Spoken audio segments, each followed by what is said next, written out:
to Shareholders of a Better World, brought to you by TBLI Group. At TBLI Group, we have an established reputation.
Good morning from our studio in Amsterdam. Thank you all for coming. If you want to introduce yourself, just type something in the chat area. We're really fortunate today because we have one of the superstars in sustainable measurement systems. Dr. Geoff Kendall is one of the co-founders of Future Fit, and he will address the issue of, has ESG failed? Has it been a con? And is there an alternative for him? So for those of you who are not familiar with Geoff Kendall, I'm going to let Geoff introduce himself and then walk us through the system that he's created as actually a nonprofit, believe it or not. Geoff. Thank you, Robert. And it's great to be here, everyone. Thanks for dialing in. I'll tell you a little bit about my background because I think it's relevant to the approach that we've taken with this. So I started my career in the world of technology, did a PhD in artificial intelligence long before it was sexy. So a good 25 years ago. Gosh, feels like a lifetime. And then I had a couple of tech startups, and the second one we sold to a large US software company. And during that time, the rise of the open source and open standards movement hit with open standards such as HTML for web browsing, USB for plugging things into systems and so forth. And then, of course, open source software, things like Linux, things like Android on mobile phones and so forth.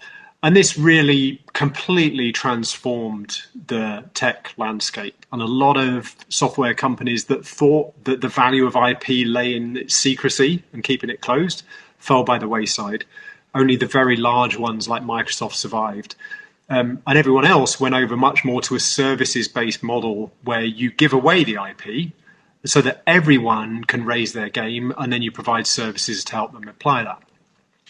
And that'll become relevant in a second. So while I was working for that company that acquired the second startup and getting disillusioned with finally working for a company with more than 8 employees where everything was around quarterly returns and earning calls, my brother was actually working at WWF as a climate change expert. And he wrote a book on the need to electrify our global transport system and asked me to proofread it. And it was while I was doing that I realized, wow, we are in bad shape when it comes to the climate. And I can't, with all good conscience, just keep helping cell phone manufacturers make slightly sexier handsets every year.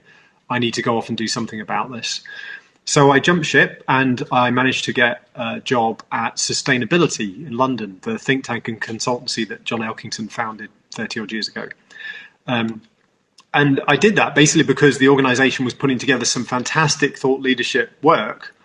But it was often just sitting on the website and gathering digital dust because people weren't finding it. And I convinced them that through my background in kind of digital marketing and stuff, that I could help them get more of an audience for that. So I managed to get in there as a kind of Trojan horse, but with a view to then figuring out how can I help companies become more sustainable. So when I'd learned enough to be let loose with clients, I led some of our strategic engagement work with some of the world's biggest companies to help them understand what it meant to be sustainable. And while I was doing that, I was at Sustainability in total for about 4 years. And while I was doing that, a few things became apparent to me. Firstly, some of the companies we were working with really did want to do things differently, really did want to change the system, but they lacked a clear destination to aim for. So in lieu of that, they were looking for the next best thing. Well, what kind of third parties are out there who give us a score to say how sustainable we are? So they were coming across things like Dow Jones Sustainability Index, FTSE for Good, and so forth.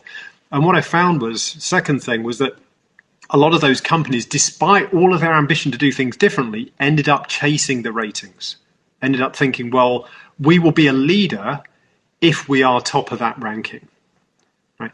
And that kind of didn't feel quite right. And I started looking into what these ratings and rankings were actually measuring and realized that in every single case, they were measuring best practices within sectors, right? So and DJSI last year rated an oil company as 89% on its scale because it was better than the other oil companies.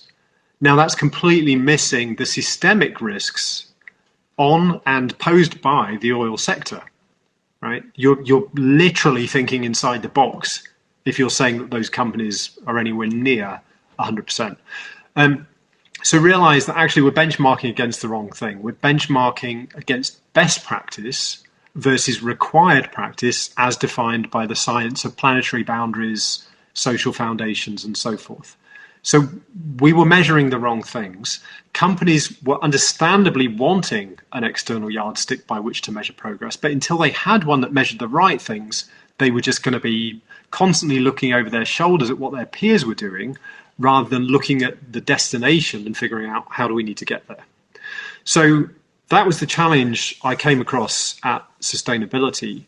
And I realized that actually as consultants, consulting is a really expensive thing to do, right? You have people that know a lot, that want to earn a decent living, and that go out and run workshops, fly around the world doing this kind of thing. And you're only ever going to get the world's richest companies who are already minded to look at this stuff, who are going to be paying for that kind of support. But if you look at how many companies in the world would really, no one wants to do the wrong thing, right? There are a lot of companies out there who would absolutely love to be running a responsible business if they knew what they meant and if they had a way to manage towards that. And that was what took me back to my software days and thinking about the open source movement. That we were living in a world of ESG ratings and rankings and so on, where everything was proprietary, where you would get scored by an organization, but they wouldn't tell you why they arrived at that score unless you were willing to pay them some kind of consulting fee to do that. And this all felt very wrong. It felt like the software industry was 10 years before. So I went to my then boss at sustainability and said, look, we need to come up with a new way of assessing progress, not against best practice today, but against necessary practice tomorrow, grounded in the science. And the response was, yep, sounds great. And I said, but I think we need to give this away. It needs to be completely free for anyone to use. Now, that's difficult for any kind of organization that thinks in terms of billable hours to do, right? And thinking, well, aren't our competitors going to use it and so forth? And I realized that actually he was absolutely right. For one consultancy to come up with that kind of framework, firstly, it's difficult to then give that away. But secondly, why would any other consultancy use it, right? Because they would see that as their competitors' thing. And we've seen various things over the years with the big four, like PwC has its TIM model. Various other organizations have their own models to help you move towards sustainability. But what I realized was, unless we go with a kind of open source, free to use approach, we're never going to see adoption at speed and scale. So in the end, I quit sustainability to co-found Future Fit Foundation. And my co-founder, Martin Rich, who I bumped into by chance at an event, a coffee queue, he had a background in mainstream investing and then moved into impact investing. In 12 years in that space. And he was equally frustrated with the way things were going, but looking at the asset managers and asset owners and why are these guys not paying attention to the right things? And we quickly realized we were dealing with this exactly the same problem, but from opposite ends.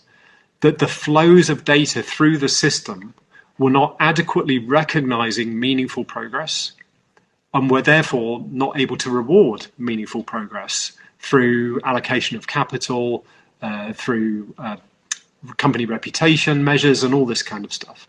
So we decided, okay, we need this open source approach, which starts with the science and then translates that science into a methodology which will help companies understand where they need to get to, how far away they are from that point, and then how to steer towards it.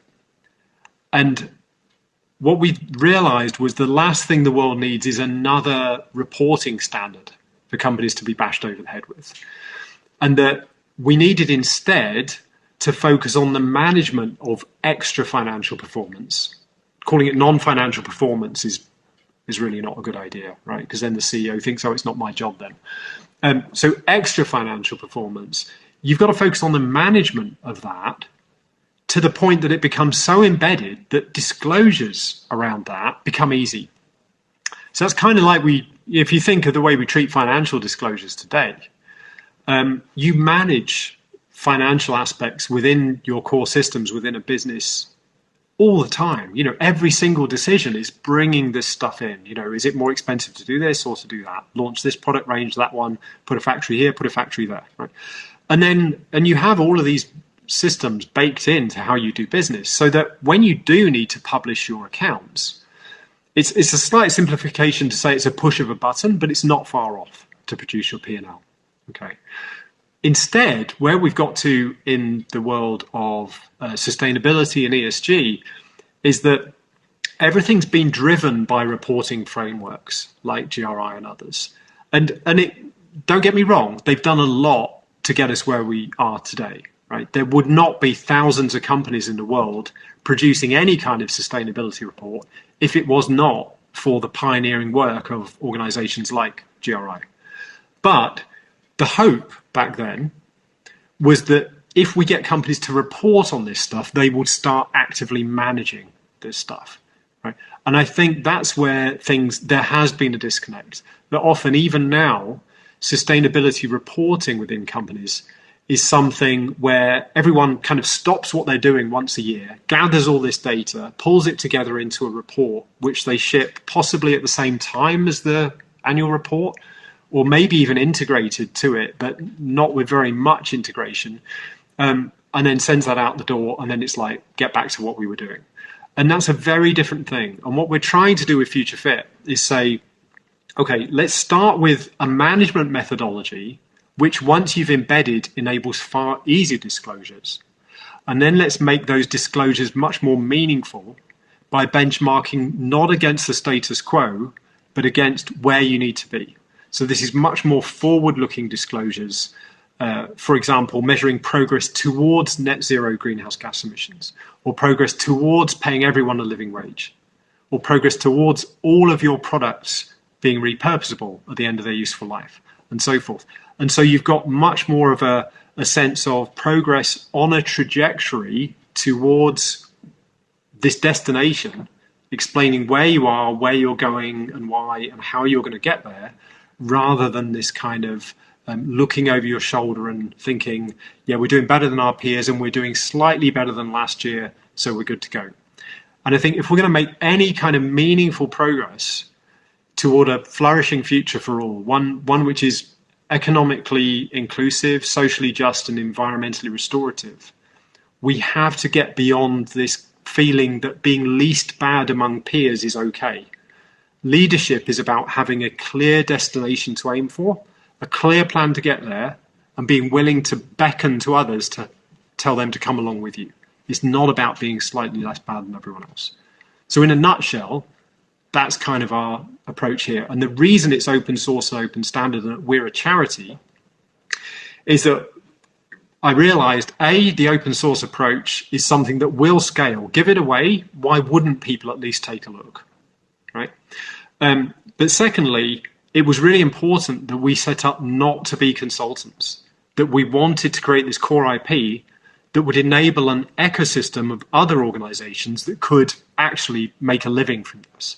So that's panned out to be to go as we hoped, thank goodness. So a couple of years ago, we started getting approached by a lot of consultants, sustainability consultants, saying, can we use this benchmark in our advisory work? And we said, absolutely, it's completely free to use. You don't even have to tell us. Right? Of course, a lot of them disappeared and we never heard from them since.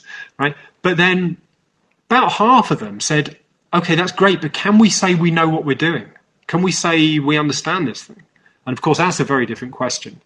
So we created a certification program for advisors to go through a process to ensure that they understand how to help businesses and investors get the best out of the Future Fit approach, so that they can then be recognized as certified professionals in the case of companies, accredited partners, and they can go round and help companies and investors to apply this. So we're building an ecosystem of advisors, investors, and companies who are all pursuing this idea of extra financial success grounded in the science of where we need to be rather than where we are today.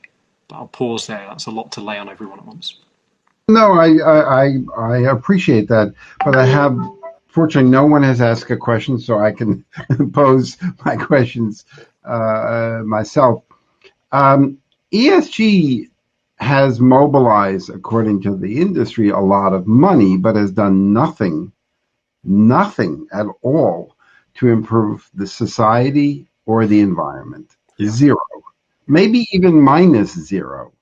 The only ones that have benefited are the fund managers. They made their fees. The service providers, they can sell their rating stuff. The advisors, what's the expression from Jack Black in the School of Rock? Those who can't teach and those who should do it. Those who can't are consultants, and those who can't do consulting are Bitcoin advisors. So you've had all of this supposed money, $30-40 trillion, but zero societal balance, zero environmental balance. It's only gotten worse. And look how long it took ESG to kind of get to where it is now. You're launching something that hopefully is not going slower in the wrong direction, but going in the right direction. We don't have time for everybody to start doing this. How do you get to the point that even though you're giving it away for free, people have systems in place that they're used to? Yeah, good question. So I think there are a couple of factors here. So in terms of getting companies to pay attention to it, if you actually talk to a lot of companies, I mean, when I have private conversations with some companies, quite often they'll say, we get this. We can't argue with anything that's in the benchmark. We can't argue that we need to totally eliminate our emissions, that we need to pay a living wage, that we need to do all these things, right? But if we actually started disclosing where we are on our progress against those metrics right now, we are painting a target on our chest. We're nowhere near that point. So there's a paradox there, right? There's knowing that you need to do it, but there's also seeing how far away you are and being really uneasy about being one of the first organizations to say we're a long way away, but here's where we're going. Now, there are a few that are willing to do that, and good on them. But I think the way you do get people in the middle ground to move, those people that think as long as we're producing a sustainability report every year, everyone's going to leave us alone, is through engaging the asset owners and the asset managers. So about 18 months ago, the first pension fund, LD Pensions in Denmark, issued the first Future Fit pension mandate and basically said, we need whoever is going to be managing this pension fund to be engaging all of the businesses it's investing our money in on what they're doing to become Future Fit, right? And that did result in a lot of companies coming to us and saying, we need to understand this a bit more, right? So that's one thing. You can use investor pressure if you can find the progressive investors that understand. Without this, they are blind to systemic risks within their portfolios. But isn't that an oxymoron?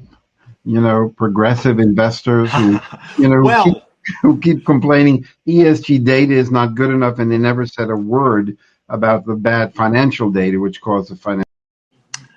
Yeah, I think there are. I mean, I would certainly not. If you look at the number of investors and financial institutions that have signed up to PRI, it's a joke, right? It's almost more than the world's assets are signed up to PRI, and yet we're still heading off a cliff. But I think there are progressive organisations. We've met with heads of pension funds that have said, I don't get it. How can you square needing to decarbonise our economy as rapidly as possible with an oil company being told it's 90% sustainable? How does that square? And people are starting to ask themselves, are we just looking at the wrong things? If we're looking within sectors, are we completely blind to certain risks? So one of the things we're doing there, the Future Fit Business Benchmark basically defines the line in the sand every company needs to get to across all environmental and social issues, right? But of course, depending on the business you're in, some issues are much harder to solve than others, right? Just depending on the nature of your products and your business model and so on. So what we've done, and we're working on at the moment, well, we're finalising this week actually, and we'll be publishing after an internal review in Q2, is a series of what we call heat maps that show for every single industry in the world what are the high, medium, and low risk future fit goals for that industry and why. What is the impact they're having on society? So you can think of this as the goals that are most extra financially material. Okay, whether investors care about them or not, right now, these are the things that are creating the most negative impact for society and in terms of our planetary boundaries. And what we're doing with some of these progressive investors, pension funds and asset managers, is looking at their portfolio companies, applying this, what we call heat map lens, and then saying to them, look at these systemic risks you've got in your portfolios. Here are the 3 questions you should be asking of that company, and of that company, right? To really engage them, not on the things they're comfortably talking about because they have a good story, but on the things that are most materially relevant to society, to the planet. And I think we are starting to see a real move there, but it is very early days. But almost every single ESG fund, fund manager, research provider doesn't look at 3 important issues. 1, how much money does a company spend on lobbying? 2, do they pay their taxes? Or 3, do they pay a living wage? Yeah. Are you? Yeah, so 3 of the Future Fit goals, the 23 goals, are exactly that. One is on lobbying and advocacy, not undermining or safeguarding the pursuit of future fitness. One is on taxes are paid in the right place at the right time and in the right amounts. And then all employees are paid a living wage. And each of those has, in fact, each of the break-even goals at the highest level has a single progress indicator measured as a percentage, backed up by a number of additional context indicators which give additional color. So as a simple example, the living wage goal, the progress indicator is what percentage of your employees are paid a living wage, right? The context indicator is, well, how many employees do you have, right? Because if a company has 2 employees versus 200,000, then the percentage doesn't tell you everything, right? Likewise, goal around renewable energy and so forth. But what we've done is we've worked out a way for every single metric at the top level to be expressed as a percentage. And then, of course, you can drill down into more detail. And this is designed that way because this is about having a management dashboard that you can be putting in front of your exec team and your board every month to say where you are and where you're heading and how quickly you're going to get there and so forth, and then informs a new kind of disclosure. Okay. I'm going to start. We have actually a kind of a backlog of questions. I'm going to start with them. So let me put my glasses on so I can read this. So Daniel wanted to know, how do your partner think of impact investing or social entrepreneurship? I feel often it is a bubble.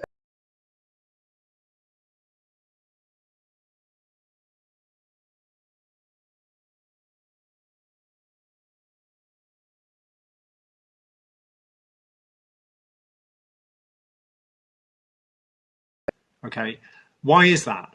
Well, it's easy to understand profit versus loss because we know what zero looks like. We know what break even is, right? And if you think of the triple bottom line, we've known what the break even point on the financial bottom line is for decades, right? You make as much money as you spend, or you're not in business very long.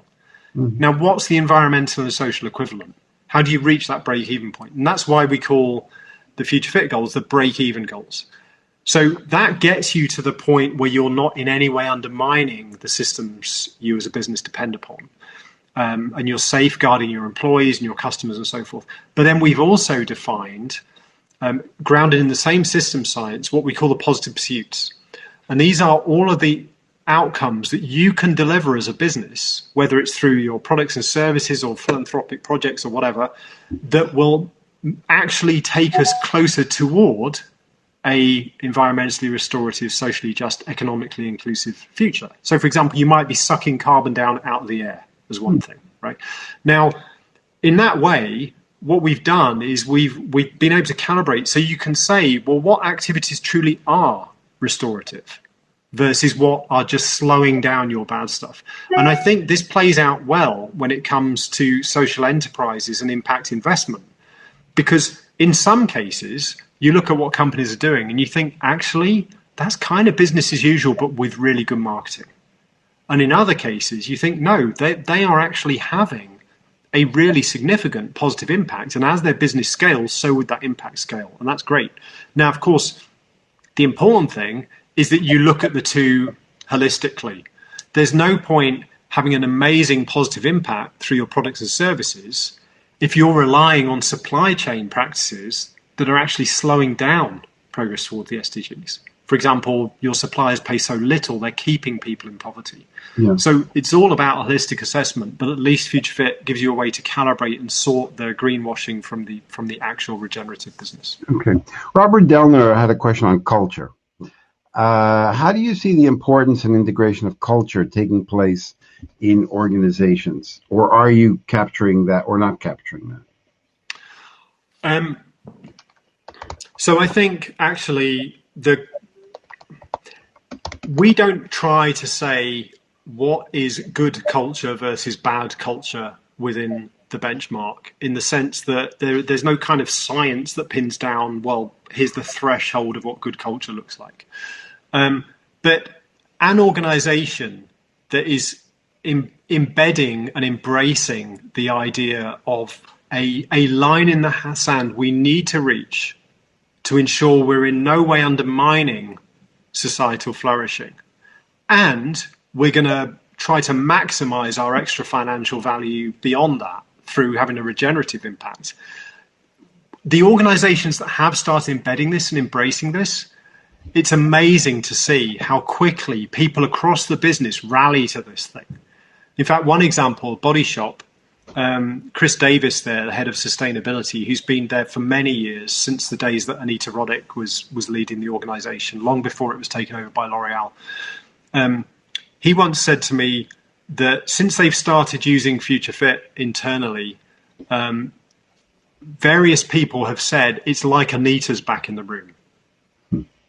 And I thought that was really, that's probably the one thing, if I had to pick one thing that people have said about whether we're on the right track or not, that's kind of the one thing that I think, yeah, that kind of gets it. Because that approach going on. Yeah. That it is back in the room. Yeah. I had the next question was Jacques Steffens. Is there not a real concern that we are too focused on measuring benchmarking instead of designing actionable business models which drive circularity, sustainability, and improved financial performance?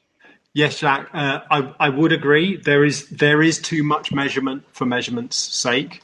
I think actually the work that the World Economic Forum has been leading on coming together for a common set of ESG metrics, to my mind, fits into that category, is very well-meaning. It's great to try to standardize on something and have everyone behind it so that we're not dealing with these fragmentary reporting standards. But it feels like it's all of the incumbents looking at well, what's the best way to shuffle and prune what we've got already, and then standardize on that. And that's kind of like, the drunk looking for the car keys under the streetlight, right? Because that's the only place he can find them. And I think what we need instead is to look at management metrics. That's the difference. This is not what should we get companies to report on. It's like, what indicators will help people within a business understand where the gaps are and what to do about them. And I'll give you an example. One of the things we've done with the benchmark is we've come up with this very simple workshop process called a health check, where we get a company to actually, sustainability team and others, to actually look at each of the future fit break-even goals and go through 3 questions to get a sense for which ones are going to be most difficult for the organization to reach. Okay. And we do a simple traffic light, kind of green. Yes, we're on the right track, but it just takes time and money. We do an amber, which is like, okay, we might have to do some more significant things here, like reformulate products or whatever it might be. And then red would be, we don't know how to do this, right? And typically you always get at least 3 or 4 that are red. And people say, well, we can't do that. That can't be done. And of course, what they mean is that can't be done given our current business model, right? And that's a really interesting point to reach, because that's when people realize, we are never going to get there by trying to do what we do now, but slightly more efficiently every year. This is a fundamental change in how we make money. And that's a good conversation to have. And the fact that they might be green on 10 or 12 of the goals, and then amber on, another 8, that gives license and gives space in the room to have the conversation about the reds. If you were to walk into a company like that and say, here are the 3 problems you are never going to solve unless you completely transform your business model, you're not going to get to the end of the sentence before you're chucked out, right? But if you say, here are the 23 things you need to look at, and on these guys, you're doing okay. These ones need a bit of thought. Here are the ones we're not sure how you're going to solve. They're the 3 they want to talk about. So you're right that there is too much measurement for measurement's sake. But if you can get the right management metrics and people buy into what you're trying to measure and why you're trying to measure it, it can actually be the catalyst for conversations about the business model, not just about how do we go from 10% to 11%. You had mentioned a PRI and $500,000 trillion, signed up. But basically, it's a fitness club. And everybody wants the membership card to the fitness club, but nobody wants to get on the exercise machine. What you're talking about is very much, you're focused on the corporates to kind of go for the gold or silver or bronze. So it's not a membership card to the fitness club. It's very much for a company deciding this is where we need to go. And that might mean we might have to change certain things, change certain.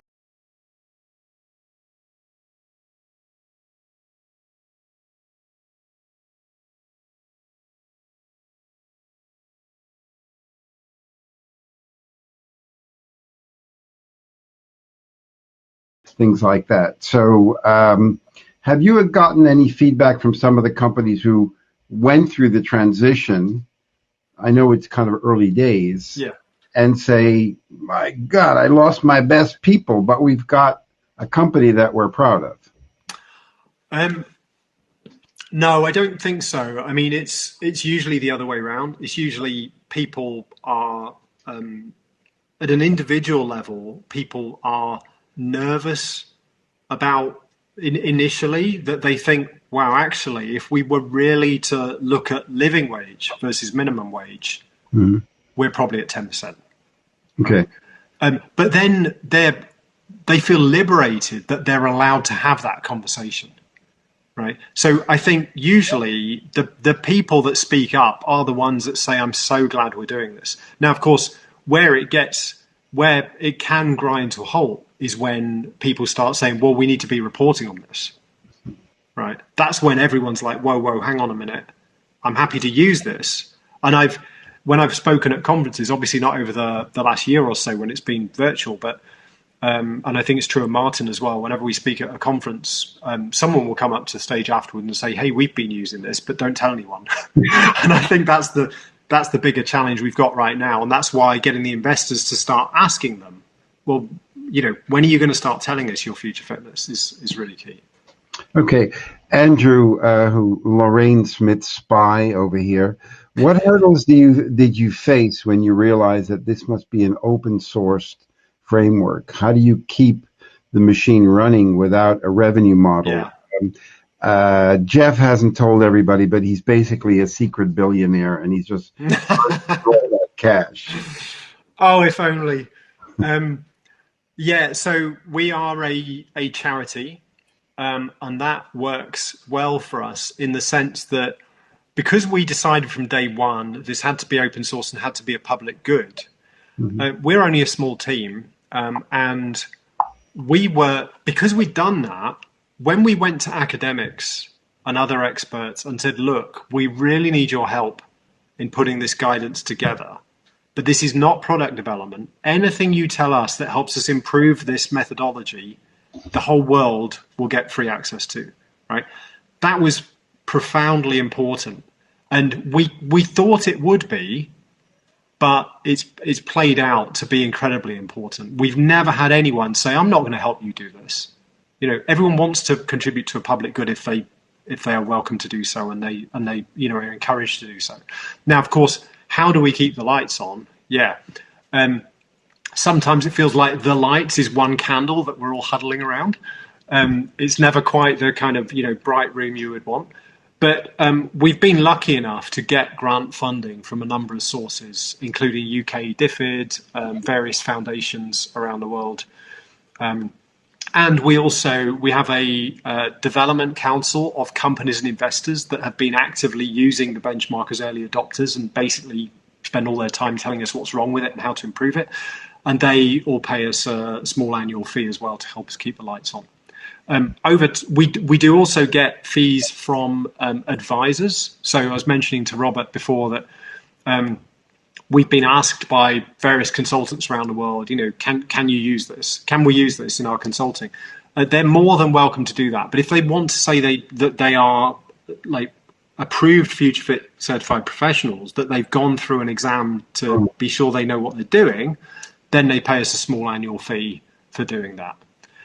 So we have got some income that is growing, that is non-grant, which is important because it's getting ever harder to receive grants in these post-COVID times. But yeah, the biggest challenge with being a non-profit and giving everything away has been the funding, but it's been at least as beneficial in terms of getting a wealth of free input from very well-meaning and very experienced experts. Okay, you could also be like us and just be a not-for-loss. Yeah. Karen Payton had a question. Please talk more about the Future Fit goals, how they work, and what is expected of the managers. Yeah, okay. So each goal, and you can find this all on our website, futurefitbusiness.org, but each goal is expressed as a single sentence, right, at the top level. So employees are paid a living wage, or products do not emit greenhouse gases, okay, or water use is environmentally responsible and socially equitable. Now, of course, the devil is in the detail. So for each of those goals, we then have a document called an action guide, which is typically between about 20 and 40 pages, which actually explains what that means in detail with a full bibliography of other resources we refer to, because we're not trying to reinvent the wheel here. If there's other guidance, water's a good example. There's Water Footprint Network, there's WWF, there's all sorts of organizations that have done lots of good stuff, Alliance for Water Stewardship, around defining what, science-based water management looks like. So we've referred to all that. So we talk about really collating and curating the benchmark rather than creating it. So we bring all that together, and then what we've done for each of the goals is come up with a top-level progress indicator, which is at least good enough that a company can see, well, how can I improve month by month, year by year, getting to the point where I hit all of these criteria. And of course, what those indicators are varies a lot by goal. But you can find all that on the website. We are incidentally on that front. At the moment, the benchmark is around 600 to 700 pages of information, text. We're in the process of moving all of that online, so it will be all interlinked web-based rather than death by PDF, which will be very helpful. We're also building it into an online management dashboard tool, so that rather than engaging with the PDFs, you will actually have a tool that shows you this stuff on a dashboard where you can import information that you've been gathering from elsewhere in the organization via Excel or whatever. And you can actually start to manage that live within the organization. And that's going to be launched towards the middle of the year, the first version of that. Okay. Jumping to a new question. Hannah, how easy is it for companies and projects to apply the program?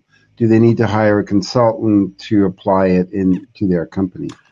No, you don't need to. A lot of companies we've talked to have said, can we get help with this? But there have been plenty of companies which I spoke to one the other day that said we've been using this for 9 months, and we kind of did it on our own and figured it out. I guess it often depends on whether a company has a dedicated person looking at the sustainability function who has time to actually, understand this stuff and start thinking about how to pull the data together and so on. I'm in the middle of finalizing what we call our pathway guide, which is really a step-by-step guide to help people understand, if you're coming at the benchmark fresh, what should you do? How should you get started? So that's something we'll be publishing in the next couple of months. In advance of that, there is a video-based training course on our website called the Crash Course. You don't have to register or anything, just go to the website and you can find it. It's about an hour and 40 minutes in total, but it's broken into 10-minute chunks to help you understand what the benchmark's for, why it's different, and how to start using it. Michael wanted to know, I'm interested to know if Future Fit is also a gap analysis between best and required practices, which also needs a definition, required equals targets, mandates, regulation, etc. So when I talk about required practice, I'm not talking about what's legally mandated. I'm talking about what the system science tells us is needed. So if you look at, some of you may have heard of the natural step and the work by Karl-Henrik Robert and others that he brought together. So Karl-Henrik Robert was a cancer surgeon. And when he was working in the, I want to say, late 80s, it's around the time that John Elkington came up with the triple online concept, so probably late 80s, early 90s. Karl-Henrik, or Kelly to his friends, as a cancer surgeon, he saw the human body as a system. Right? It's like, someone comes to you with a pain in their shoulder, you see nothing wrong in their shoulder, you don't tell them to go away. You think, well, what else in the body could be causing that pain, right? And he started getting interested in environmentalism and realized that we weren't really taking a systems view of understanding environmental issues. So he got a group of multidisciplinary scientists together to come up with what became known as the Framework for Strategic Sustainable Development. And that's its name in the academic world. And has been mentioned, used, stress-tested, refined in hundreds of academic publications around the world. Interface Carpets, often held up as one of the pioneers of being a truly sustainable company. Ray Anderson, the CEO there, grounded everything they were doing in Mission Zero in the FSSD. Okay. The FSSD is more commonly known as the Natural Step Framework because Calais also set up an organization called the Natural Step to help organizations apply this. But basically,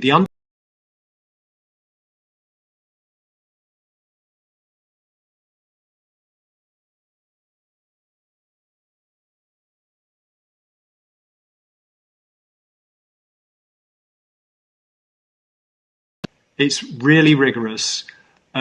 It's also very abstract and academic.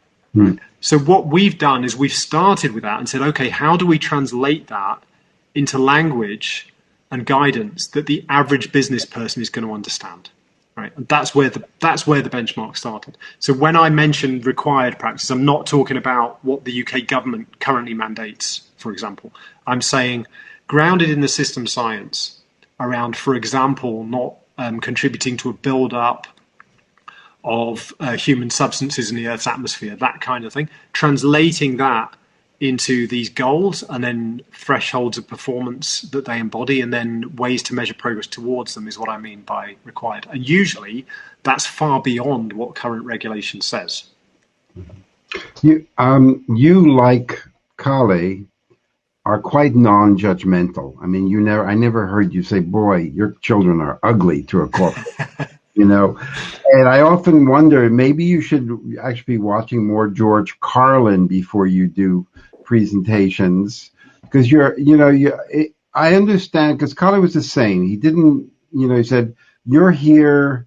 He didn't say, you idiot, what are you doing here? You should be there. He said, let's see how we can get you. And you're doing the same thing. Is that working?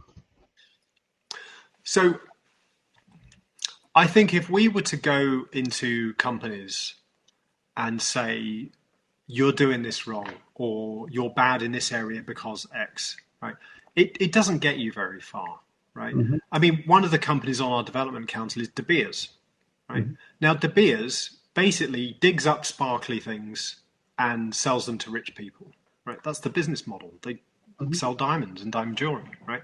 You could argue on one level, you could say, how is that moving us towards a future that's flourishing for everybody, right? Well, if you look at that product and the diamond sitting on someone's finger, that's not, right?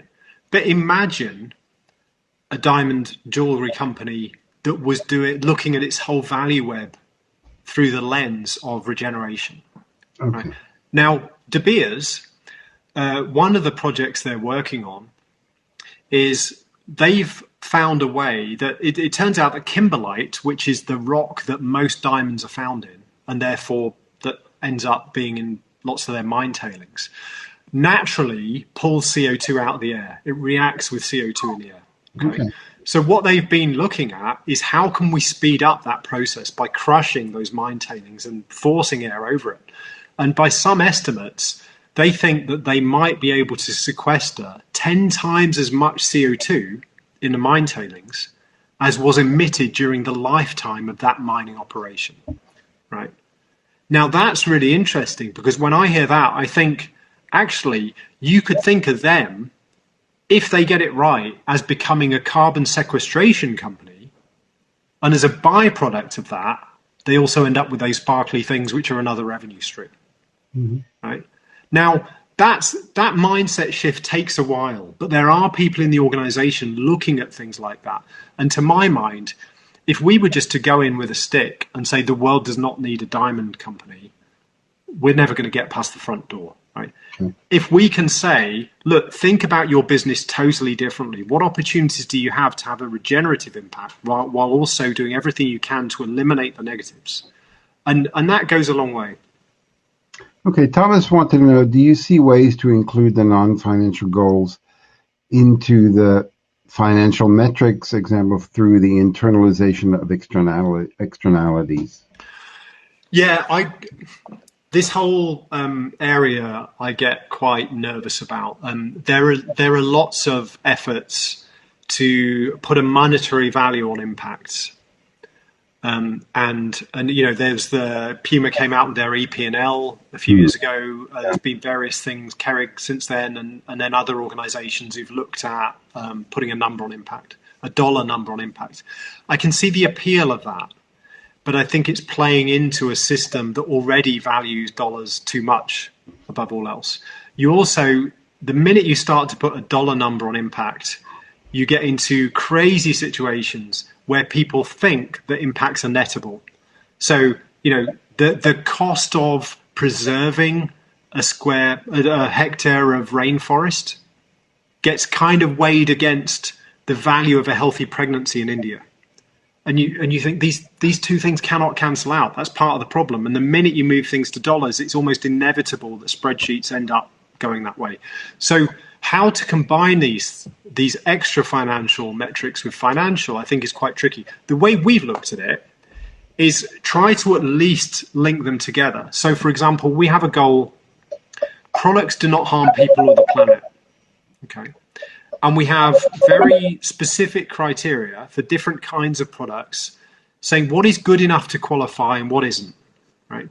But then the overall progress indicator towards that goal is revenue weighted, right?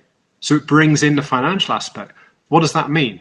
Well, it means you might have a fantastic green recyclable product made from recycled materials, etc. And that might be all you want to talk about in your sustainability report. But in terms of that being how you make money, that might only account for 1% of your revenue, right? In which case, that only counts for 1% of your progress toward having a future fit product portfolio. The other 99%, where all of your bulk of your revenue is coming from, that's what matters.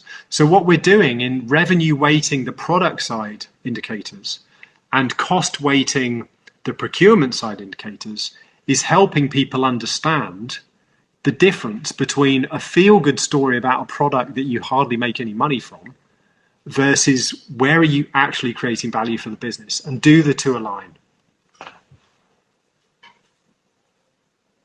Oh, sorry, Robert, you're on mute. Marcel wanted to know if the present ESG framework still optimizes the present rules of the game that has caused the present problems. How can or will Future Fit help to define the new rules of the game and what should be in the new rules? Yeah.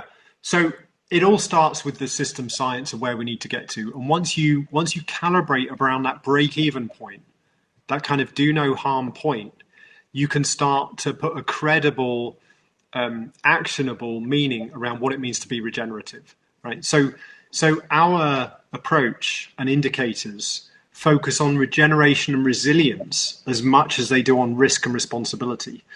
If you look at current ESG frameworks,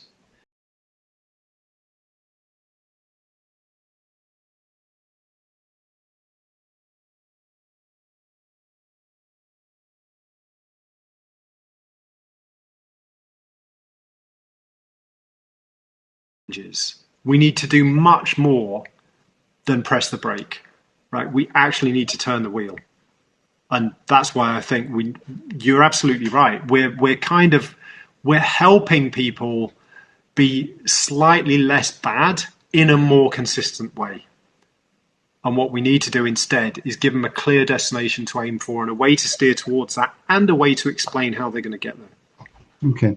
Yang Bodu had a question. What are your thoughts on allowing companies to choose a set of particular standards, Sure, Equator, etc., and track performance against it as opposed to aiming for a uniform cross-industry standard? Might that be acceptable as long as discrepancies in economy-wide emissions reductions, for example, among different standards are small enough to do no significant harm? So I think, the way we would frame this is that there are every business has to do certain things to be sure it is in no way undermining societal well-being and is in no way pushing us closer toward planetary boundaries. Okay. Now, some of those things are going to be far easier than others depending on the business you're in. Right? For some businesses, setting a science-based greenhouse gas emission reduction target when the only energy used is from electricity becomes really easy. Right? For other businesses, it's almost impossible to imagine getting to net zero without a fundamental change in your business model. Right? And there will be the issues vary a lot by industry. So, another one is plastic waste, right? It's very hard at the moment to see how an FMCG company can get to the point where they totally eliminate all product waste from their value chain just because of the way those value chains currently work. That's not to excuse them from it, though, right? It still has to happen. So our view would be that there will always be a good case for using other guidance and frameworks. There's Ellen MacArthur's come out with this new plastics economy what's the standard / stamp of approval type thing that various FMCG companies are signing up to around what they're doing to eliminate plastics from their value chains. Now, those standards aren't going to be relevant at all for companies that don't deliver physical products or don't deliver products that have plastic in them. But for those companies that do, that goes into a crazy amount of useful detail about what they have to do. Now, I'm pleased to say that their guidance aligns almost completely with ours around that, but theirs is much more specific because they're focused on plastics and we're focused on all substances, right? So it's kind of cross-industry thing.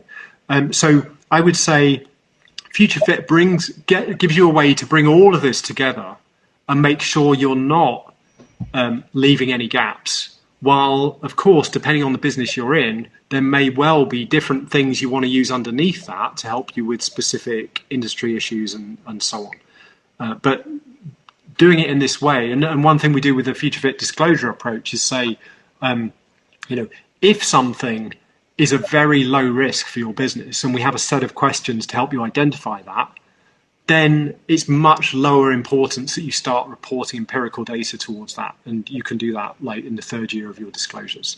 Focus on the ones that matter most. We're coming close to the end, and I know that you told me that Donald Trump is hosting a fundraiser for you right after this. So we don't want you to miss any checks over there. So, because I want to leave the final moments for yourself, I'll send you the questions that we did not address, and you can respond to each individual. What can this audience do to help you to scale, other than, obviously write checks because you're a nonprofit, but there's probably other things that they can do. There's a lot of talent listening in on the live session and the recorded one. Yeah, thank you. I would say go to the website, futurefitbusiness.org. Take a look at the crash course. If what you see resonates with you, then drop me a line about how you think this resonates and how we could raise awareness and adoption of this. Everyone we've talked to about FutureFit within a business or within an asset manager or a pension fund has said this makes total sense, right? We need to figure out how we can apply this, and we need to get other people doing it too. And the biggest issue we have is we're a very small voice in a very large and noisy room. And when you look at the WEF work on common metrics and so forth, backed by Mark Carney's quoted in there, you're backed by the big four. You've got a lot of the big investment institutions. You've got Bank of America chairing it and so forth.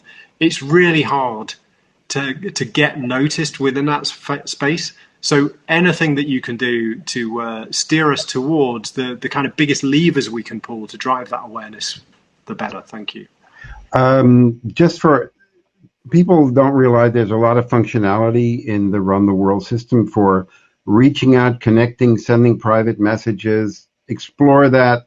Use the system because it does work very effectively. You don't have to connect on LinkedIn. You have your own private connection here. Geoff, I really want to thank you here. I just want to take a group selfie with everyone here. And if everyone is interested, I will also add a small mixer after this. All you have to do is just wave, and the photo will be taken of you. I want to thank Geoff very, very much, not just for coming, but also for this work. I also want to thank our entire production crew for making this webinar possible. Sam, our producer, crypto genius, and ramen critic. Ricky, my absolute better half with no filter. Xi Jinping, head of transparency and integrity. The Myanmar generals, our power sharing coaches. Alexander Lukashenko, the voting ethics professor. Jeff Bezos, our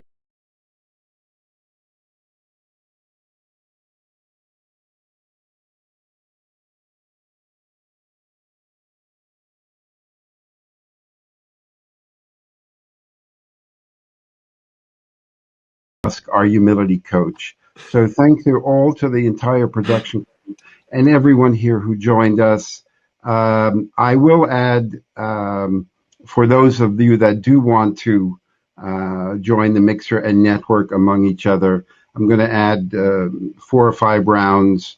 You don't have to do anything. You just have to let the system connect you with someone else, and that will, you'll meet someone fun. Let's see, let's do 5 here. Okay. Thank you, Geoff. And I hope Thank you, Robert. Thanks, everybody. I hope that you can. Why is this not working? Okay. Okay, let's see. Okay. Let's see.